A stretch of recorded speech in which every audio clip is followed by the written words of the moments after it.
¿No es maravilloso? Amén, amén. Y esta fragancia, aun cuando él se salía e iba a su casa y pasaba una semana y se bañaba, el incienso no se iba el aroma, no se iba el olor. Él seguía oliendo todo el tiempo, los 365 días del año. Fíjense bien, él quedaba impregnado de ese aroma, de ese olor. Así que no había manera de librarse de ese aroma. Qué triste, amados míos. El otro día, cuando yo les predicaba sobre Leviatán, y cuando yo les dije a ustedes que Leviatán hace su propio caldero, hace su propia olla, y dice que su olla está hirviendo con el aceite de él, un aceite imitativo de lo que yo estoy hablando ahorita. Y cuando él quiere borrar ese aroma del nombre de Jesús en tu vida, hermano, ¿cuántas veces tú quisieras? Y yo te lo digo porque todos probablemente hemos pasado por ahí. Pero cuando vamos a una reunión familiar, social, vamos a hablar como hombres, y resulta que nos presentan ahí a la chica despampanante, a la chica seductora. Quisiéramos no oler a ese nombre de Jesús, y pensamos y decimos: hombre, qué barbaridad, y yo con mi aroma de Jesús por todos lados. Seguro que esa seductora muchachona no se va a acercar a mí. Amado, yo se los digo, y quieren se los puedo decir como un testimonio. El pecado es pecado, y el pecado no busca hombres y mujeres guapos, hermosas, maravillosas, despampanantes. El pecado es pecado. Así sea la mujer, para mí no existen mujeres feas, pero quiero decir estas palabras. Aún si hubiera una mujer fea, el pecado no ve si es fea. Los hombres, si están feos, chaparros, gordos, prietos, lonjudos y como quiera que sea, el pecado es pecado y se acerca a ellos. Y lo ha hecho conmigo. Cuando viajo, yo viajo continuamente, casi toda la semana, ustedes saben. Tengo que regresar en algunas ocasiones ya muy noche a casa para estar temprano en estas prédicas. A veces no predico en las tardes y muchas cosas. Y esto es cotidiano, mis hermanos. Esto es cotidiano. El que la dama que se sienta a tu lado o tú te sientas al lado de ella, inmediatamente sus palabras son bastante claras si uno lo entiende. Pero una de las cosas, y yo lo digo para honra y gloria de mi Dios, y Dios sabe que digo verdad. Dios sabe que digo la verdad. Al momento que sus palabras empiezan a ser un poquito insinuantes o provocativas o como quiera que sea, y cuando llegan a un punto donde el Señor me dice: ahí quiero que claves mi primera semilla de la palabra. Sí, Señor. Oiga, señorita, pero ¿no se ha dado cuenta usted que esa situación la está poniendo en un lugar muy precario? Pues sí, pero ¿qué quiere que haga? Yo tengo la respuesta. Cuando les digo a veces esta forma, como que se les brillan los ojos y han de decir: ya caíste. Y le digo: yo tengo la respuesta. Me dice: yo sabía que hay algo en usted que me atrae. Hay algo que me atrae. ¿Cuál es esa respuesta? Jesucristo. Luego ponen su cara de fuchi. Digo: sí, Jesucristo te ama, hija. Jesucristo quiere darte la salvación para esto y para aquello. Tú dices que has andado de hombres con hombres y con hombres y con hombres y no has encontrado la felicidad. Es que yo pensé que era usted. No, es Jesús. Jesús es un hombre divino. Jesús es un caballero. Jesús es todo un caballero. Y Él quiere amarte y demostrarte ese amor para sacarte de todos tus problemas. Así que en el viaje que llevo, la persona, algunas llegan a aceptar a Cristo y otras se decepcionan y a lo mejor dicen: lástima de hombre. A veces que se nos vuelve un poquito estorboso el aroma, a veces esta cosa Hay veces que se nos vuelve muy estorboso el aroma de Jesús en nuestras vidas, ¿sí? Así que, ¿pueden ustedes ver? Es muy común que muchas veces sintamos una grande carga, andar todo el tiempo con el aroma de Jesús. Jesús llevaba el aroma del Padre, véanlo aquí. Aquí estaba el otro incienso. El incienso del Padre estaba los 365 días del año en la naturaleza de Jesús. Y como ya les dije, Jesús no vino a sanar. Jesús no vino a sanar, Él vino a salvar. En otras palabras, lo que yo estoy tratando de decir es que la prioridad de Dios no fue sanidad, sino salvación. Por eso a mí me molesta mucho cuando ponen sus pancartas el nombre grandototote del evangelista o del predicador. Campaña de sanidad divina y al último, salvación.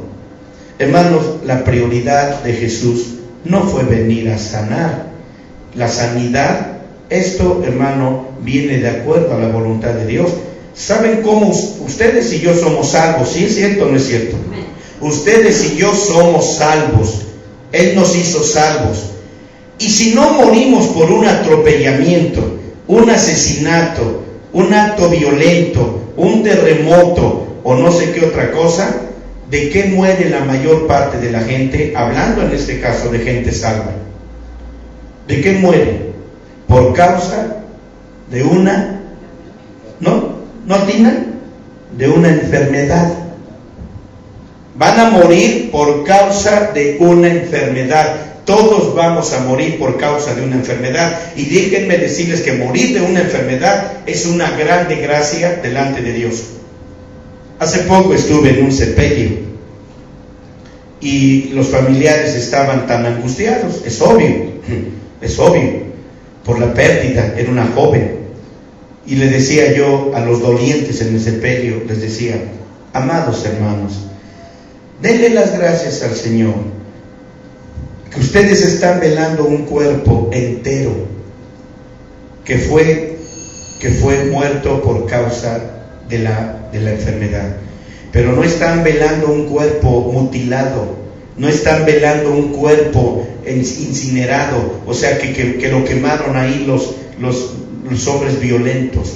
No es un cuerpo que fue violado y que lo dejaron tirado en la carretera y que murió comido por las ratas. Están velando un cuerpo entero y que se está cumpliendo la palabra de Dios, de que a causa del pecado, dice, la paga del pecado es la muerte. Así que la prioridad de Jesús no es sanar, que quede claro, que quede entendido. Así que, amados hermanos, sigamos adelante. Podrían tirar, es que mucho que te ayude. Por favor, perdóname. Así que entonces, mis hermanos, ustedes pueden darse cuenta, esto es tan claro en la palabra de Dios, Yo les voy a dar un ejemplo. ¿Recuerdan ustedes cuando el Señor Jesús estaba sanando a una persona que la traían en una camilla? Y dice que cuando Jesús lo miró ahí enfermo en la camilla, esto es bíblico, no tiene por qué causar confusión en el corazón de nadie. Así que si tan solo ustedes observan el texto bíblico, se van a dar cuenta. Le trajeron a aquel enfermo, fíjense bien, y entonces el Señor Jesús se sintió conmovido por la enfermedad de aquel hombre. ¿Y cómo hizo el Señor? Le dijo: hijo, tus pecados te son perdonados, levántate y anda. Ahora vean el orden, sean curiosos en sus Biblias, sean curiosos. Si ustedes creen que andan sanando a todo mundo, hermanos, están ustedes muy mal. La confusión está en su corazoncito, no en el mío, ni en la Biblia, ni en Jesús, está en ustedes, porque ustedes comprometen a Dios cuando no pueden ustedes estar seguros que es la voluntad de Dios. Así que aquellos judíos se burlaron y le dijeron, ¿quién puede perdonar pecados si no solo Dios? ¿Por qué dices a este hombre tus pecados te son perdonados? Jesús primero le aplicó salvación, no sanidad. Así que Jesús, oyendo sus pensamientos del corazón, les dijo, ¿qué más fácil es decir, tus pecados te son perdonados, o levántate y anda? Pues para que vean que el Hijo del Hombre tiene poder aquí en la tierra, yo le digo a este hombre, levántate. Así que el Señor hizo las cosas en el orden de acuerdo al Padre. Y Jesús mismo dijo, yo no hago otra cosa más que vea lo que hace mi Padre. Yo no hago otra cosa que no sea lo que vea que hace mi Padre. Así que Jesús, su prioridad nunca fue sanar, nunca. Fue salvar. Porque ya les dije, ¿de qué vas a morir tú y yo algún día? Yo estoy muy enfermo, ustedes lo saben. Vivo de milagro. En ocasiones estoy predicando y siento que los dedos fríos de la muerte me abrazan y siento que voy a desplomarme. Y yo les advierto, un día no se sorprendan que esto suceda ante la cámara. ¿Pero de qué voy a morir? De una enfermedad. Y soy cristiano, y soy pastor, y soy un hijo de Dios. Y ahí está la enfermedad. Bueno, si esto no los convence, nunca he predicado para convencer a nadie, jamás he predicado para convencer a nadie. He predicado porque Dios sabe que debo de hacerlo y Él es el que sabe cómo se manejan los principios de lo que yo estoy enseñando en un momento dado. Así que, amados míos, vamos a continuar un poquito. Hablemos en este caso ahora sobre Aarón. Aarón en este caso ofrecía un sacrificio para él mismo en el día de la expiación. ¿Qué representa este cuadro? ¿Qué cosa representa este cuadro? No es un cuadro de Cristo porque Cristo era perfecto y un sacrificio de un sacerdote imperfecto no era tampoco un cuadro de un Cristo quien es perfecto. Es un cuadro de nosotros, de ustedes y de mí, uniéndonos al sacerdocio. Habían dos tipos de incienso. Necesitan recordar esto porque lo explicaré en el incienso del Padre un poquito más adelante. Si no podemos, amados míos, aprender a ser pequeños y diminutos en el ámbito del Padre, ¿cómo podremos imaginar que podemos aprender a ser doblemente pequeños en el ámbito del Padre? Miren ustedes la historia del profeta Elías. Él tuvo algunas lecciones acerca de las cosas pequeñas en el ámbito del Hijo. Y luego las cosas pequeñas también las aprendió en el ámbito del Padre. Así que ustedes recordarán la historia. Dios llamó a Elías. Él apareció de la nada. No tenemos mucha historia acerca de Elías porque Dios, hermanos míos, está callado al respecto. Si Dios está callado, amados míos, oigan esto, si Dios está callado, es mejor que permanezcamos en silencio en vez de tratar de crear algo. Así que yo no dispongo de la palabra de Dios para poder dárselas como yo quisiera. Yo tengo que hacer lo que el Señor quiere que hagamos. Así que en este caso, déjenme decirles, hablemos de un poquito de historia en los días de Elías. Había mucha idolatría durante el tiempo del gobierno del malvado Acab y Jezabel, quienes fueron los máximos en idolatría. Así que, hermanos, aparte del rey Manasés, entonces Dios estaba tan enojado, como ustedes pueden ver la historia, que Él levantó a Elías, quien profetizó que habría una sequía por 3 años y medio, de acuerdo a lo dicho por la boca de nuestro Dios. Luego, Dios envió a Elías a subsistir en el arroyo de Querib, y para recibir pan y carne para alimentarlo, de parte de pájaros pequeños llamados cuervos. Ustedes saben que estos eran pájaros inmundos, que Dios les había dicho a Israel que no comieran y no se acercaran, que nunca comieran cuervos, porque son animales carroñeros.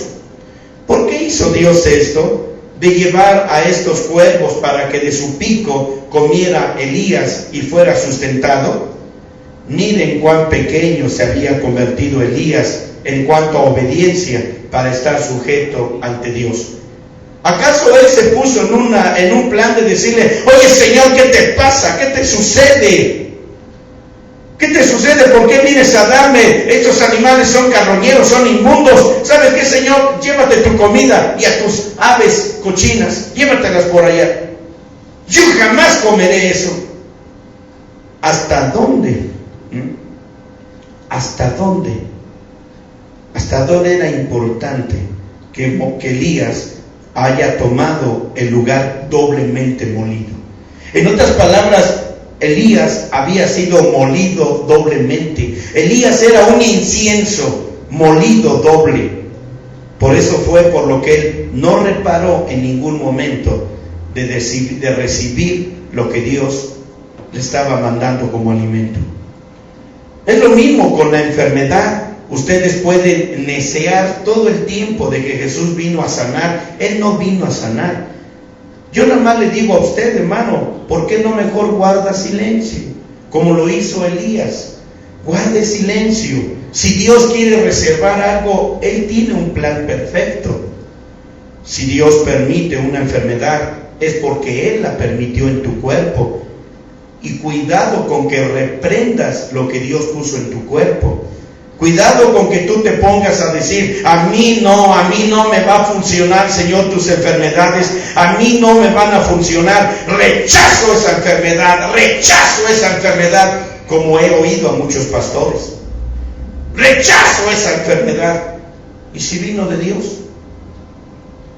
Ustedes tienen un ejemplo, tienen a Pablo. ¿Cuándo Dios le quitó su enfermedad que él tenía?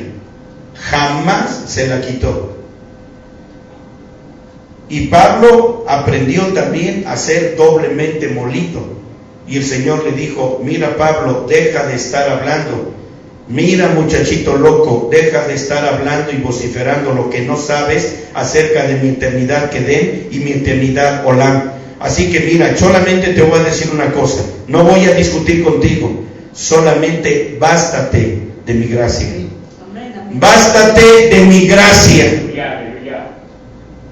Y el apóstol Pablo se quedó callado. Jamás él fue sano de su enfermedad.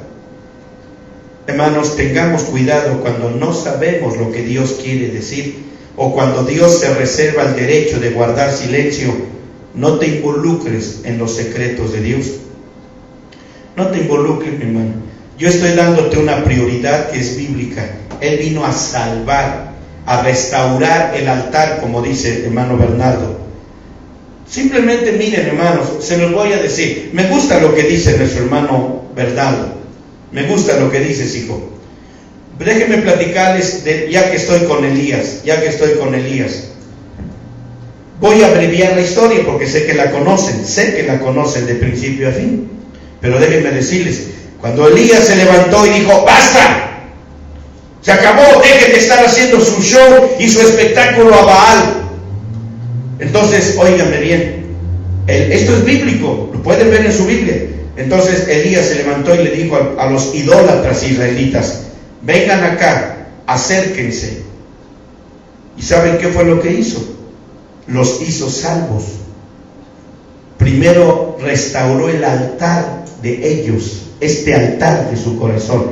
Primero restauró el altar que estaba totalmente lleno de idolatría. Y una vez que restauró el altar de ellos, es decir, una vez que los hizo salvos, ahora sí les dijo: traigan 12 piedras, y traigan agua, y traigan la leña, etcétera, etcétera. Entonces, ¿por qué fue que el fuego del Señor descendió? Porque Él ya había hecho salvo al pueblo de Israel. Él no les dio sanidad, les dio salvación. Pero bueno, esto, mis hermanos, no debe convertirse en una necedad, ni de parte mía, ni de parte de nadie. Simplemente, hermano, lo importante es Jesús. Lo importante es Él. Esto es lo que importa. Así que ahora, déjenme decirles aquí, todavía tengo tiempo.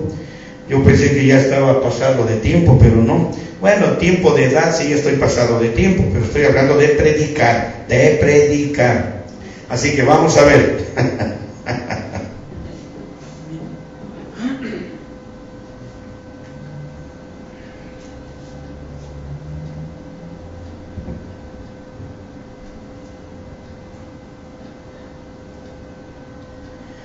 Bueno,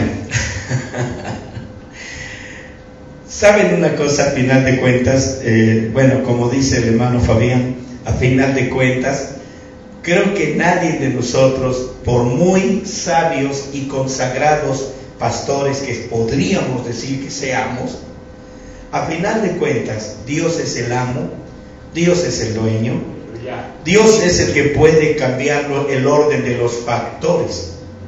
Eso sí es una cosa muy cierta, hermano, eso es muy cierto, ¿verdad? A veces Dios opera de derecha a izquierda o de izquierda a derecha. ¿Y qué puede uno hacer como pastor? Decirle a Dios, oye, no rompas el orden. Hermanos míos, cuando estamos sujetos a nuestro Dios, a nuestro bendito Dios, podemos recibir podemos esperar que Dios cambie el orden de las cosas en el momento que Él le plazca. Para eso Él es el yo soy. ¿Y qué significa yo soy? Yo soy lo que quiero ser y yo hago lo que a mí me da la gana hacer. Así es lo que significa la palabra yo soy. Al final se oye un poquito medio así, ¿no? Medio grotesco, pero esa es la verdad. Yo soy lo que soy lo que quiero hacer, soy lo que a mí me da la gana hacer. Así que eso es una verdad de lo que significa esa palabra. Así que sí, hermano Fabiancito, sí, estoy de acuerdo con usted, de que Dios puede usar la forma que Él quiera. Y que yo no voy a obligarlo a que si Él quiere usar la izquierda, yo le diga, no Señor, es que primero es la derecha. Les doy un ejemplo. ¿Se acuerdan ustedes a Isaac? Sí estoy bien, a ver, a menos que esté equivocado, ¿Recuerdan a Isaac creo que sí, ¿no? Cuando estaban en Egipto y cuando iba a bendecir a sus hijos, cuando ponía ponía las manos así, véanme, ponía las manos así. Y dice que venía, creo que sí, era José, y le ponía las manos de esta forma. E Isaac volvía otra vez a ponerlas de esta forma. Y su hijo José volvía a ponérselas de esta forma. Hasta que ya se dio por vencido, e Isaac bendijo a los hijos de Israel con las manos cruzadas de esta manera.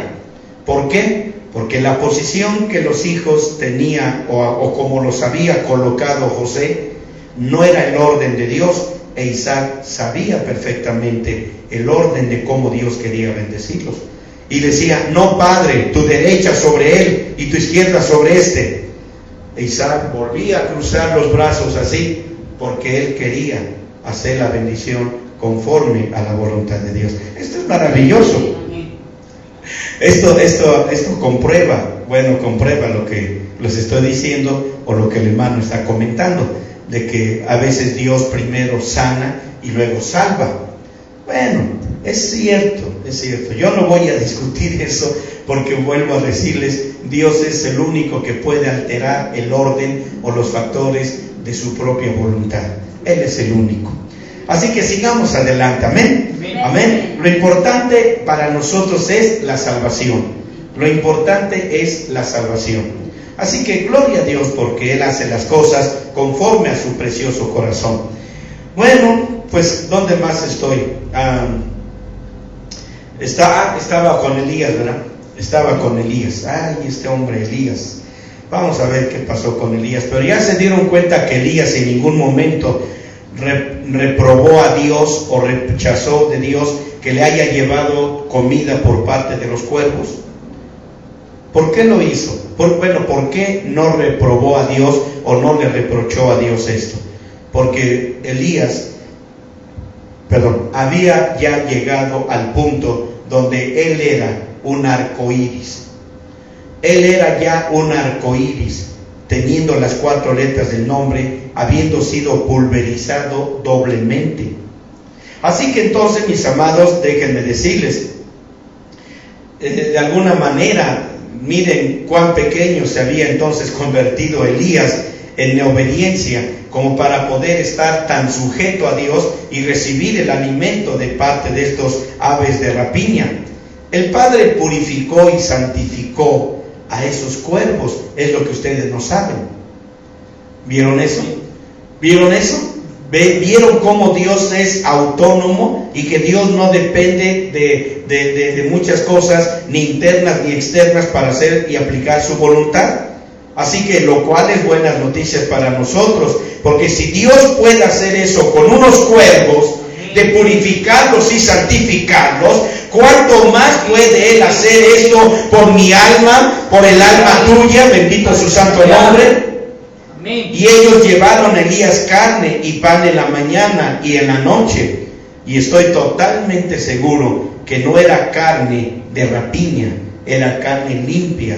Además, esas aves habían sido escogidas por Dios para llevarle a Elías el alimento tanto de mañana como de noche. Algún día podríamos estudiar sobre el pan de cuervo y la carne de cuervo, pero sabemos que ese es el pan de humildad y la carne de humildad. Bueno, a Dios sea la gloria. Dios es tan maravilloso, bendito sea su santo nombre. Finalmente, mis hermanos, un día el arroyo se secó. Estoy contándoles brevemente la historia. Entonces Elías tuvo una lección. Él cumplió la condición. Él obtuvo una A más de calificación. Así que Dios dijo: levántate, ve a Sarepta de Sidón, y allí morarás. Y he aquí, yo he mandado allí a una mujer viuda que te sustente. Esto está en Primera de Reyes, capítulo 17, versículo 9. Estoy seguro que han estado ahí muchas veces sus ojos leyendo esos pasajes bíblicos. Primera de Reyes 17, 9. Ahora, amados, el Señor designó a una viuda, una gentil sin menos, para sostener a Elías. Hermano, de todos modos, vean ustedes, ¿qué era peor? ¿Un pájaro inmundo o una mujer gentil? De cualquier manera, ¿recuerdan ustedes que Jesús mismo se lo dijo a los judíos? Y dice que los judíos se enardecieron de enojo cuando Jesús les dijo: y Dios envió a Elías en los tiempos de Acab. No lo envió a la nación de Israel, sino lo envió a una mujer gentil, a una goyín, llamada a esta viuda de Sarepta. Así que aquellos judíos se enardecieron de enojo. Así que vuelvo a repetirles, ¿qué era de cualquier manera? Ante los ojos de los judíos, si yo tuviera aquí enfrente mío a un judío y yo le hiciera la pregunta: ¿qué es más peor? ¿Comer del pico de un cuervo o comer de la mano de un goyín? ¿Saben qué diría ese judío? ¿Tienen ustedes una respuesta? Sé que la tienen. Dirían: es lo mismo. Tan inmundo es el cuervo, tan inmundo es un goyín. ¿En serio? Para un judío, ambos eran probablemente lo mismo. O tal vez el cuervo era mejor que la goyín, que la viuda de Sarepta. Ahora entienden por qué Dios no envió a Elías a Jerusalén. Le dijo: vete a Sidón, vete allá, no vayas a Jerusalén, porque si vas allá te van a comer vivo. Mejor vente acá con una mujer que no tiene nada, no tiene presunción ni pretensión de ningún tipo. ¿Y qué dice el Señor? La palabra lo dice claramente: he designado a una mujer que te cuide. He designado, ¿qué quiere decir? He puesto mi predestinación específica en esa mujer. Es una mujer limpia, una mujer casta, es una mujer viuda, una mujer que no tiene problemas sexuales de ningún tipo. Yo la he designado porque mis ojos han recorrido toda su vida de esta mujer, tanto interna como externa. Sé que vas a estar en buenas manos con esta mujer. Miren la obediencia de Elías y miren su fe. Podemos obtener una lección maravillosa de la vida de Elías. Él era un profeta.